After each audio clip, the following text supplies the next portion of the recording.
Wondering what it takes to get a solid six-pack? Well, today I'm going over exactly what you'll need to do on a daily basis to get abs in the most efficient way possible. And since efficiency is the goal here, I'm not gonna have you wasting your time on useless ab machines. I won't be recommending any magical supplements, and you won't need to be doing hundreds and hundreds of reps of crunches. Instead, everything that I'm going to tell you to do on a daily basis is guaranteed to improve your abdominal development, your abdominal strength, and definition. I've narrowed the list down to a total of 6 to 7 things that I want you to do every day. So let's start by getting one of the obvious ones out of the way. In order to see your abs, I'm sure most of you already know that you'll have to reduce your body fat percentage to a low enough level. Some people say that your body fat has to be around 12%, while others say that it has to be below 10%. But the truth is that the exact number varies from individual to individual because different people will hold more or less body fat around different parts of their body. Regardless, since we can't spot reduce, one of the major goals has to be to reduce overall body fat. To do this, you'll have to follow a diet plan that puts you into a caloric deficit that you can actually stick to every day. When I say create a caloric deficit with diet, most people immediately want to know which diet plan is best to burn the most body fat in the shortest amount of time. And this is a very fair question, but it's not the right question to ask.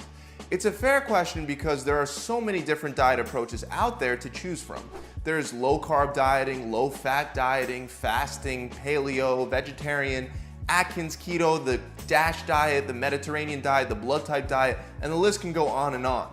There's definitely a lot to choose from, but it's not the right question to ask because to get six-pack abs, you have to be able to diet consistently over time. That's right, it's gonna take time to see your abs. So the number one question that you should ask is, which diet will you actually be able to stick to every day? And it turns out there was a study done on over 600 people that observed the changes in weight lost over the course of a year. The 600 people were divided between two groups, low carb and low fat. Almost everything else remained identical. At the end of the study, researchers found that some people in each group lost a lot of weight, others lost a little bit of weight, and some even gained weight. But the amazing thing was that both charts matched almost identically.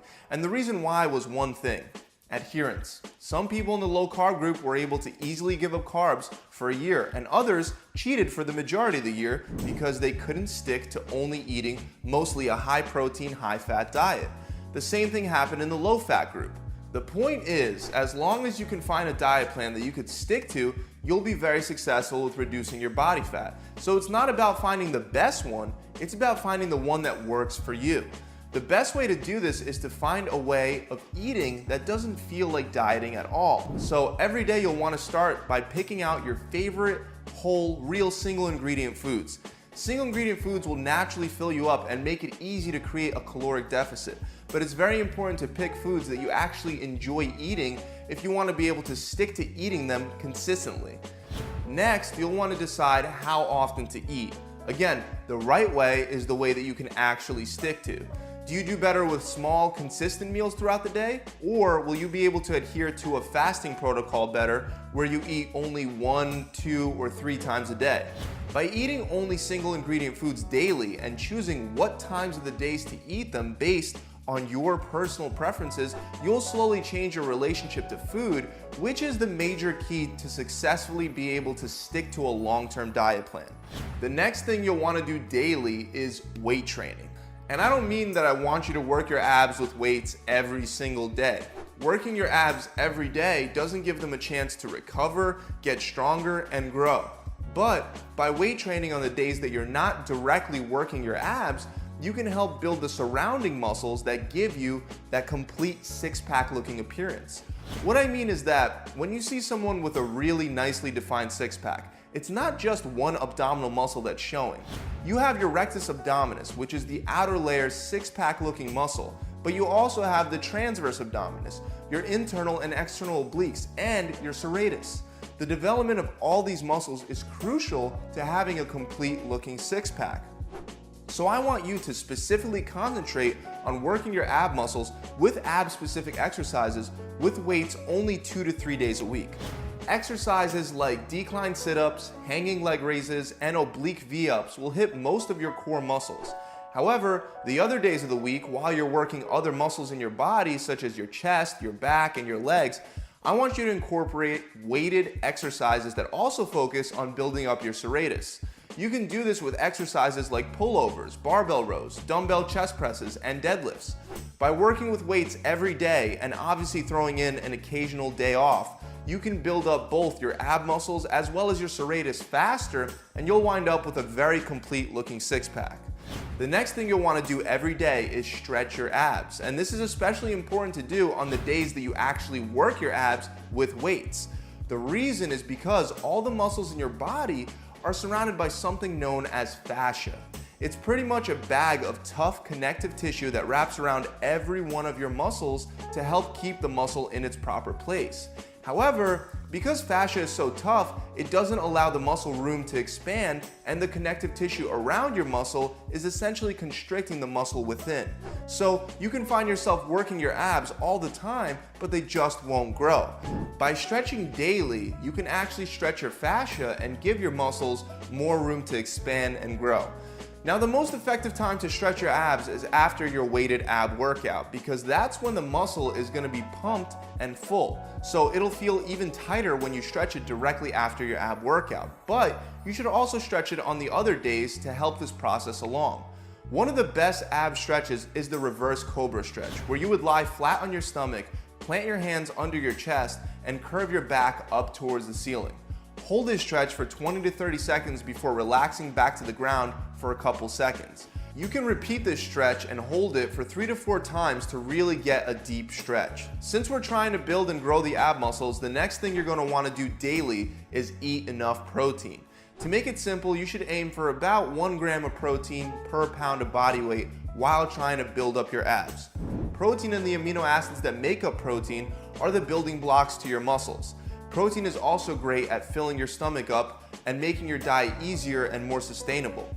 There are also other things you could do every day to make your diet more sustainable. The number one thing is to eat more vegetables. And believe me, I know that may sound like nothing new, but a lot of people don't eat their veggies at all. And that's very unfortunate because vegetables are very filling and have a very low amount of calories at the same time.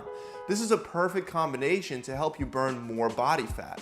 By having vegetables with or before your main meals, you can drastically lower your hunger levels and wind up consuming less overall calories without even having to think about it. Now, I understand that a lot of you are very busy and you don't have time to cook your own vegetables, but there are very easy alternatives like frozen vegetables that can help you solve this problem very easily. Speaking of which, that's another thing you should do every single day. If you're serious about getting abs, prep your own food.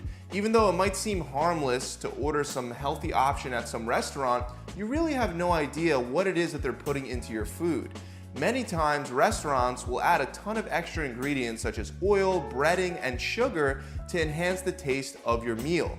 To lower your body fat percentage low enough to actually see your abs, you want to make sure that you're in complete control of what's going into your body. So unless you know for a fact that the meal you're eating is cooked right, I highly recommend you cook your own meals that you plan to eat every single day by yourself.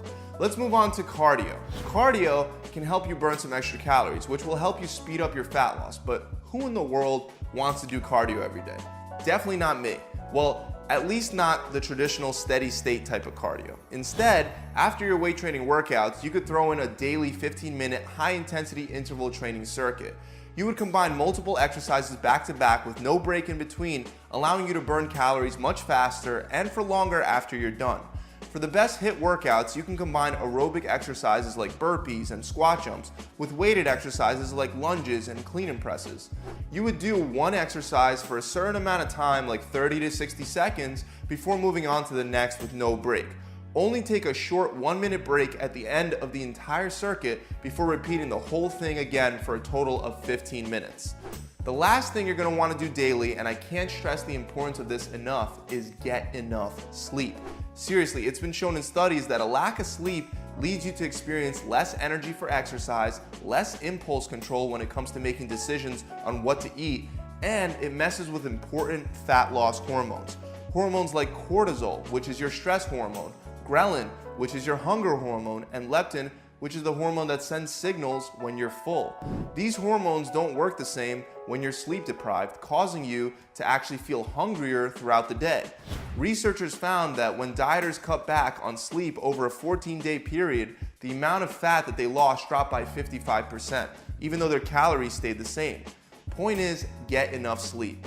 That's it, guys. I really hope this video has helped you out. If you enjoyed it, make sure you subscribe to my channel for more free content. I got tons of other ab videos.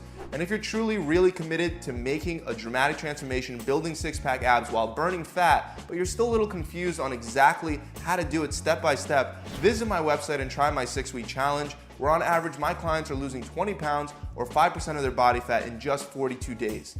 It comes with a customized diet plan that changes almost every week. It also comes with a weekly workout plan, which for a limited time includes my 6-pack ab workout program, and an accountability coach that gets assigned to you to make sure that you follow through on your part. The best part is that as long as you complete the challenge without cheating and without quitting, you can have all the challenge material for free. To find out more, visit my website by clicking the link, or you can visit my website directly by just going to www.gravitytransformation.com. I'll see you guys soon.